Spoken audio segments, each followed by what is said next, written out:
Hello dear students, today we are going to discuss one of the most important topic, inductance, which is topic number 6.9 of your chapter number 6, and it is one of the most important topic for your examination in respect of 5 marks or 2 marks also. If they will ask in 5 marks, then you are supposed to give the full explanation of inductance, self-inductance and mutual inductance. You have to define, you have to explain with the figure, and then you have to derive the formula also. If they will ask in 2 marks, either they will ask self inductance or they will ask mutual inductance. In that condition, you just write the definition and formula, that's it, for 2 marks. Okay, so now we'll start inductance. तो inductance सबसे पहले हम लोग जानेंगे inductance होता क्या है. Inductance एक ऐसा प्रोसेस है जिसमें कॉइल के अंदर फ्लो करने वाला करंट प्रभावित होता है. इस बात को, जो डिफिनीशन अभी मैंने बोला है, इसको अभी आप क्लियरिफाइड ढंग से नहीं समझ पाएंगे. जब हम लोग सेल्फ इंडक्टेंस और म्यूचुअल इंडक्टेंस दोनों को समझ लेंगे, उसके बाद ये अपने आप क्लियर हो जाएगा. इंडक्टेंस का डिफिनीशन ये दोनों के लिए वैलिड है, सेल्फ इंडक्टेंस के लिए भी और म्यूचुअल इंडक्टेंस के लिए भी. तो सबसे पहले इंडक्टेंस हमारा दो प्रकार का होता है, एक सेल्फ इंडक्टेंस और दूसरा म्यूचुअल इंडक्टेंस. ठीक है, तो सबसे पहले हम लोग सेल्फ इंडक्टेंस को देखते हैं. सेल्फ इंडक्टेंस होता क्या है, सबसे पहले हम लोग इसको फिगर की सहायता से देखते हैं, उसके बाद हम लोग इसका डिफिनीशन वगैरह पढ़ेंगे. सबसे पहले मान लीजिए कि आपके पास एक कॉइल है, एक कॉइल इस तरह से, ठीक है, और ये कॉइल जुड़ा हुआ है एक बैटरी से या कहिए वोल्टेज सोर्स से, और एक स्विच से जुड़ा हुआ है इस तरह से. जैसे ही आप स्विच ऑन करेंगे, स्विच ऑन करते ही क्या होगा, इसमें करंट फ्लो करना चालू करेगा. आप पहले से इस बात को जान रहे हैं कि जैसे ही स्विच ऑन किया जाएगा, इसमें करंट फ्लो करना चालू करेगा, और करंट इस तरह से फ्लो करेगा. ये भी बात आप जान रहे हैं, करंट इस तरह से फ्लो कर रहा है, नहीं, करंट इस तरह से फ्लो हमारा रेगुलरली करेगा और लास्ट तक ऐसे करते हुए ऐसे आ जाएगा. अब आप पहले से जान रहे हैं कि जब इस कॉइल में करंट फ्लो कर रहा होगा, तो करंट फ्लो करने के कारण क्या होता है, करंट फ्लो करने के कारण मैग्नेटिक फील्ड क्रिएट होता है. नहीं, हम यहाँ पर 2-3 कॉइल को ले लेते हैं एग्जाम्पल के तौर पे. कॉइल के 2-3 टर्न को, ये जो घुमा हुआ है, ये जो घुमा हुआ है, इसको हम लोग टर्न्स बोलते हैं, नंबर ऑफ टर्न्स. मान लीजिए कि हमारे पास बहुत सारा टर्न यहाँ पर बना हुआ है, लेकिन हम लोग समझने के लिए कुछ टर्न को ले लेते हैं. मान लीजिए कॉइल में करंट ऐसे फ्लो कर रहा है, कुछ ऐसे, कुछ दूसरा कलर ले लिया जाए. मान लीजिए कि कॉइल में करंट हमारा कुछ ऐसे फ्लो कर रहा है, ऐसे फ्लो कर रहा है, ऐसे कर रहा है, ऐसे कर रहा है. तो हम एक इंडिविजुअल सिर्फ इसके लिए विचार करें, तो इसके लिए विचार करने से आपको पता चलता है कि इसके चारों तरफ मैग्नेटिक फील्ड क्रिएट होगा, इसके चारों तरफ भी मैग्नेटिक फील्ड क्रिएट होगा, इसके चारों तरफ भी मैग्नेटिक फील्ड क्रिएट होगा, सारे कॉइल के चारों तरफ मैग्नेटिक फील्ड क्रिएट होगा. तो इसके चारों तरफ जो मैग्नेटिक फील्ड लाइन निकलेगा, वो मैग्नेटिक फील्ड लाइन अपने पड़ोस वाला जो कॉइल है इसको प्रभावित करेगा और इधर वाले टर्न को प्रभावित करेगा. नहीं, फिर इस टर्न के चारों तरफ जो मैग्नेटिक फील्ड क्रिएट होगा, जो मैग्नेटिक फील्ड लाइन निकलेगा, वो मैग्नेटिक फील्ड लाइन अपने पड़ोस के दोनों तरफ के कॉइल को प्रभावित करेगा. इधर भी मैग्नेटिक फील्ड लाइन और इधर भी मैग्नेटिक फील्ड लाइन, दोनों तरफ मैग्नेटिक फील्ड लाइन क्रॉस करेगा. अब आप पहले से जानते हैं कि अगर मैग्नेटिक फील्ड लाइन किसी कॉइल को या कहिए किसी कंडक्टर को क्रॉस करता है, तो क्या होता है, मैग्नेटिक फ्लक्स क्रिएट होता है, और मैग्नेटिक फ्लक्स क्रिएट होने के कारण ईएमएफ इंड्यूस होता है. तो मान लेते हैं इस बीच वाले कॉइल के कारण जो मैग्नेटिक फील्ड क्रिएट हो रहा है, इस मैग्नेटिक फील्ड के कारण इसके आजू बाजू में, इसके पड़ोस में जो कॉइल का दूसरा टर्न है, इसके अंदर मैग्नेटिक फ्लक्स डेवलप होगा, जिसके कारण इसमें ईएमएफ इंड्यूस होगा. और ईएमएफ इंड्यूस होने के कारण क्या होता है, करंट फ्लो करने लगता है. एक तो करंट का डायरेक्शन ऐसे है, आप जान रहे हैं करंट हमारा इस तरह से ऐसे फ्लो कर रहा है रेगुलरली, नहीं. और दूसरा सिचुएशन क्या होगा कि हर एक टर्न अपने पड़ोस वाले टर्न में ईएमएफ इंड्यूस करवाएगा, जिसके कारण इसके ओरिजिनल करंट का फ्लो प्रभावित होगा. तो वैसा सिचुएशन जब खुद के कॉइल में ही, मतलब एक ये टोटल एक कॉइल है, नहीं, तो खुद एक सिंगल कॉइल में जो सारा टर्न बनाया हुआ है, जो सारा घुमाव बनाया हुआ है वायर का, ये अगर एक दूसरे को प्रभावित करे, एक दूसरे को इन्फ्लुएंस करे, तो इसको हम लोग बोलते हैं सेल्फ इंडक्टेंस. तो चलिए हम लोग सेल्फ इंडक्टेंस को देखते हैं. इसका डिफिनीशन को तो अच्छे से और क्लियर होगा। सेल्फ इंडक्टेंस का कहना है, self inductance is a process in which the turns of same coil is affecting each other. Self inductance एक ऐसा प्रोसेस है, सेल्फ इंडक्टेंस एक ऐसा प्रोसेस है जिसमें टर्न्स ऑफ सेम कॉइल का जो टर्न है, सेम कॉइल का जो टर्न है वो प्रभावित करता है एक दूसरे को। सेम कॉइल का जो टर्न है वो एक दूसरे को प्रभावित करता है। ऐसा हम लोगों ने अभी देखा है। हम लोगों ने क्या देखा है कि सेम कॉइल जो है, इसका टर्न, इसका जो ये टर्न बना हुआ है, ये टर्न एक दूसरे को प्रभावित करता है। सारा टर्न मैग्नेटिक फील्ड क्रिएट करेगा और सारा का सारा एक दूसरे को प्रभावित करेगा, नहीं? तो वही इसका डिफिनीशन है सेल्फ इंडक्टेंस का। Self inductance is a process in which the turns of the same coil is affecting each other. Self inductance एक ऐसा प्रोसेस है जिसमें इसका अब खुद का ही टर्न, इसका जो खुद का टर्न है, यह खुद का ही टर्न एक दूसरे को प्रभावित करता है। इसलिए इसको, चूँकि ये सेल्फ में हो रहा है, इसलिए इसका नाम दिया जाता है सेल्फ इंडक्टेंस। ठीक है, फिर आगे हम लोग देखते हैं।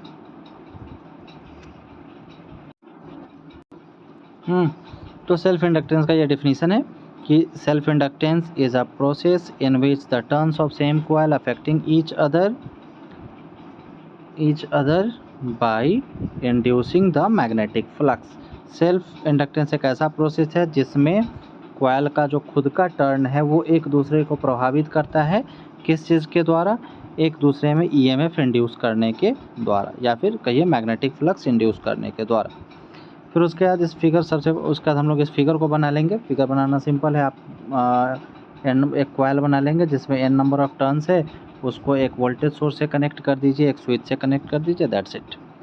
फिर उसके बाद फिगर के बारे में आपको लिखना है कि consider a coil is having n turns. मान लीजिए कि हमारे पास एक कॉइल है जिसमें n नंबर ऑफ टर्न्स है, which is connected with A voltage source, जो जुड़ा हुआ है किस चीज़ के द्वारा? एक वोल्टेज सोर्स के द्वारा एंड ए स्विच, एक वोल्टेज सोर्स के द्वारा और एक स्विच के द्वारा। Has switch is turned on, current starts flowing the coil. जैसे ही स्विच को ऑन किया जाता है, क्या होता है? इसमें करंट फ्लो करना चालू कर देता है, नहीं? इसमें करंट फ्लो करना चालू कर देता है। फिर है the current of each turn is producing magnetic field. जो हर टर्न है उस टर्न का जो करंट है वो मैग्नेटिक फील्ड क्रिएट करता है, which influences the nearby turns in the form of magnetic flux। जो नियर बाई टर्न को, जो कॉइल का जो पड़ोस वाला टर्न है, उसको प्रभावित करता है और क्या करता है? मैग्नेटिक फ्लक्स को इंड्यूस करके प्रभावित करता है। Hence current starts flowing in the nearby turn, जिसके कारण नियर बाई टर्न में, पड़ोस वाले टर्न में करंट फ्लो करने लगता है। अच्छा, अगर आप देखेंगे तो यहाँ तो एक करंट तो ऑलरेडी फ्लो कर रहा है, इसमें फ्लो कर रहा है, उससे मतलब नहीं है। इसके कारण जो मैग्नेटिक फील्ड क्रिएट होगा, इसके कारण भी इधर और इधर करंट फ्लो करेगा। बात समझ रहे हैं? मतलब जो करंट फ्लो कर रहा है वो तो करेगा ही, एक करंट फ्लो करेगा ही, लेकिन इसके कारण जो मैग्नेटिक फील्ड क्रिएट हो रहा है, इसके कारण जो मैग्नेटिक फील्ड क्रिएट होगा, उसके कारण जो करंट इंड्यूस होगा वो भी करंट इसमें फ्लो करेगा साथ साथ। वो तो कर रहा है, ओरिजिनल वाला वो तो कर ही रहा है, उसके साथ साथ इसके कारण जो करंट डेवलप होगा वो भी फ्लो करेगा, नहीं? फिर है magnetic flux is directly proportional to the current flowing through the coil. जो यहाँ पर मैग्नेटिक फ्लक्स इंड्यूस होगा, जो मैग्नेटिक फ्लक्स जिसको हम φm से डिनोट करते हैं या φ से भी कर सकते हैं, जो मैग्नेटिक फ्लक्स इंड्यूस होगा वो डायरेक्टली प्रोपोर्शनल होगा किसके? करंट के। आप पहले से इस चीज़ को जान रहे हैं कि मान लीजिए कि इस टर्न से जितना ज़्यादा मात्रा में मैग्नेटिक फ्लक्स इसमें इंड्यूस होगा, उतना ज़्यादा मात्रा में करंट फ्लो करेगा। आपने Faraday's law of electromagnetic induction में भी इस चीज़ को देखा था, नहीं? कि जितना ज़्यादा ईएमएफ डेवलप होगा उतना ज़्यादा change in flux with time होगा, तो जितना ज़्यादा मात्रा में करंट फ्लो करेगा उतना ज़्यादा मात्रा में इसमें मैग्नेटिक फ्लक्स इंड्यूस होगा। तो मैग्नेटिक फ्लक्स जो है डायरेक्टली प्रोपोर्शनल है करंट के। अब हर बार हम लोग प्रोपोर्शनल को हटाकर बराबर करने के लिए क्या करते हैं, एक कांस्टेंट लेते हैं, और यहाँ जो कांस्टेंट हम लोग ले रहे हैं वो कांस्टेंट है L। तो यहाँ जो L है उस L को हम लोग बोलते हैं कांस्टेंट, या फिर उसी को हम लोग नाम देते हैं सेल्फ इंडक्टेंस। बड़ा सिंपल है सेल्फ इंडक्टेंस, नहीं बहुत ही सिंपल है। तो ठीक है, सेल्फ इंडक्टेंस के बाद हम लोग देखेंगे म्यूचुअल इंडक्टेंस, नहीं। अच्छा, तो यहाँ जो थोड़ा सा और देख लिया जाए, यहाँ फाई इक्वल टू है L इंटू आई, ठीक।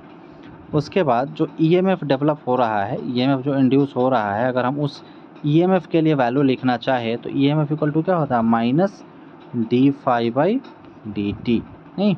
आपने इलेक्ट्रोमैग्नेटिक फोर्स का वैल्यू देखा था Faraday's law of electromagnetic induction में कि EMF बराबर होता है minus D phi by D T. तो EMF इक्वल टू माइनस और डी फाई, तो डी और फाई के बदले हमारे पास कितना है L इंटू आई, तो minus T into L I by D T.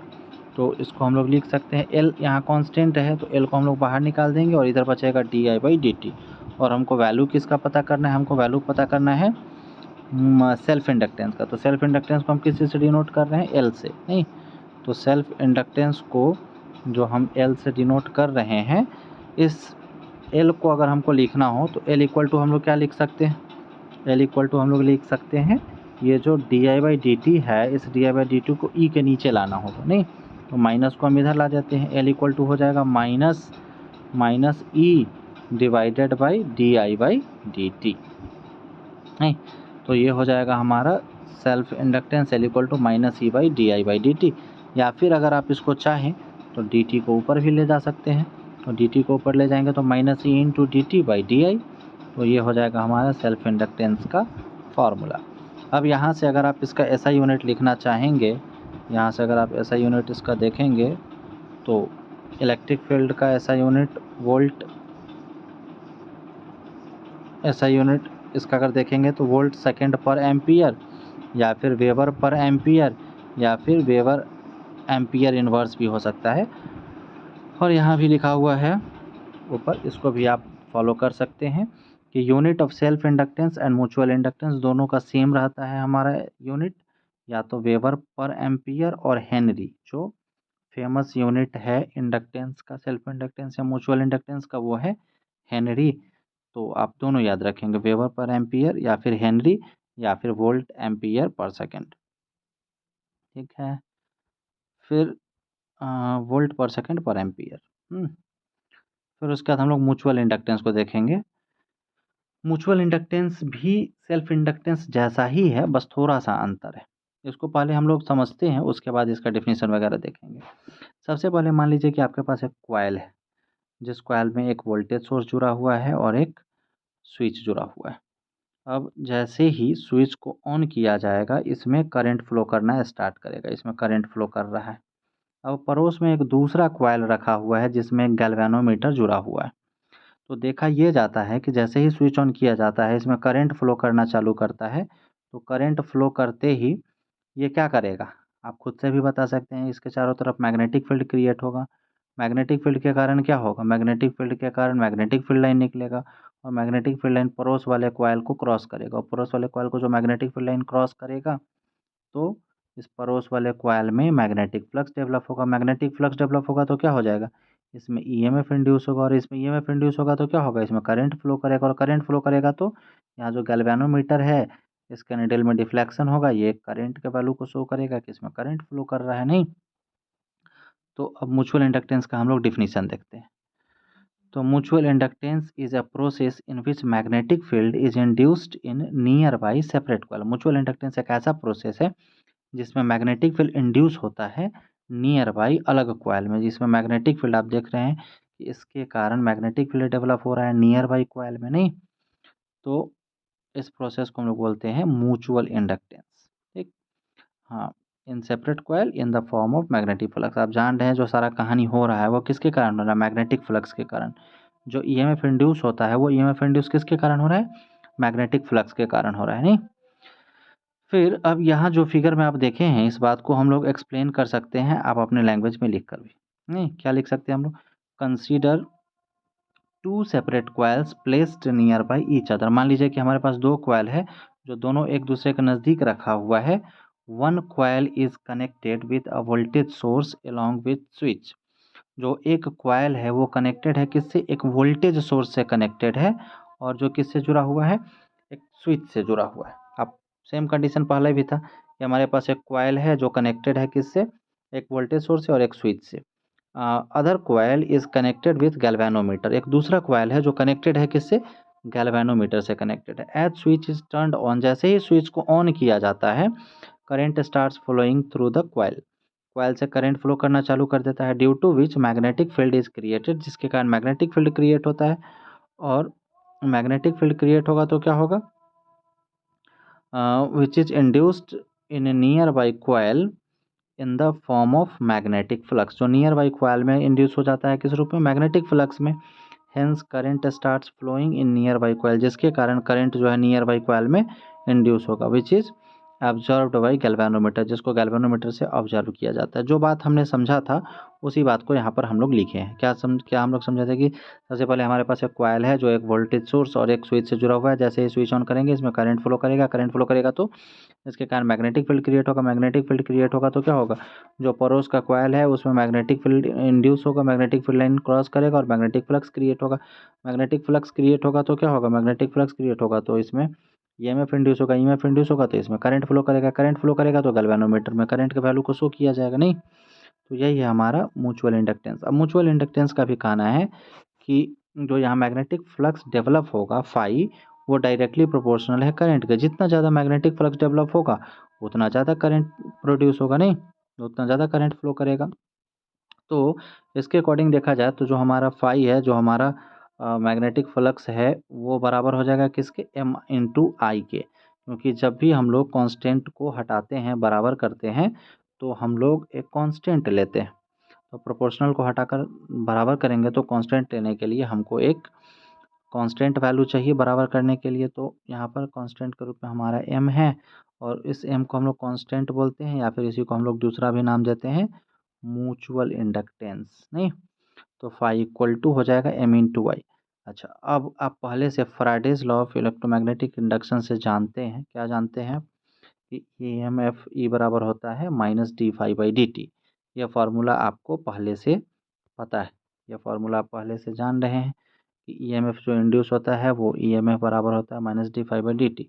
तो minus D phi by D T में अगर हम फाई का वैल्यू जो म्यूचुअल इंडक्टेंस के लिए हम लोग फाइंड किए हैं, वो कितना फाइंड किए हैं, एम इंटू आई, नहीं। तो एम इंटू आई को अगर हम लोग डालें तो इस कंडीशन में ई इक्वल टू हो जाएगा minus D M into I by D T. अब यहाँ पर आप जान रहे हैं कि एम यहाँ पर क्या है, एम यहाँ पर है एक कांस्टेंट, जिसको हम लोग म्यूचुअल इंडक्टेंस भी बोल सकते हैं, नहीं। लेकिन कांस्टेंट को हमको क्या करना है, कांस्टेंट और डिफरेंशिएशन को हम बाहर करते हैं। डिफरेंशिएशन में कांस्टेंट को बाहर करेंगे तो एम बाहर आ जाएगा, और ई इक्वल टू क्या बचेगा, ई इक्वल टू बचेगा minus M into D I by D T. और हमको वैल्यू किसका पता करना है, हमको वैल्यू पता करना है म्यूचुअल इंडक्टेंस का, यानी एम का। तो एम को हम इधर रखेंगे, माइनस को हम इधर ला देंगे, तो minus E by D I by D T. तो जो हमारा एम का वैल्यू है म्यूचुअल इंडक्टेंस का, वो हो जाएगा minus E divided by D I by D T. अगर कोई चाहे तो इस डी टी को घुमाकर ऊपर भी ले जा सकता है। इस डी टी को ऐसे करके अगर ऊपर ला दिया जाए तो क्या हो जाएगा, minus E into D T by D आई। तो म्यूचुअल इंडक्टेंस का वैल्यू हमारा इतना हो जाएगा, ठीक है। तो ये था हमारा self inductance and mutual inductance, which is most important formula for you. तो आप यहाँ से इंडक्टेंस का के बारे में क्या समझो, ओवरऑल सारा सिचुएशन। इंडक्टेंस एक ऐसा प्रोसेस है जिसमें पड़ोस के कॉइल में या कहिए पड़ोस के टर्न में ईएमएफ इंड्यूस होकर करंट का जो फ्लो ऑलरेडी हो रहा होता है उसको प्रभावित करता है, नहीं। ठीक है, फिर मिलते हैं हम लोग नेक्स्ट क्लास में। तब तक आप लोग अपना ख्याल रखिएगा, अच्छे से रहिएगा। तब तक के लिए बाय बाय।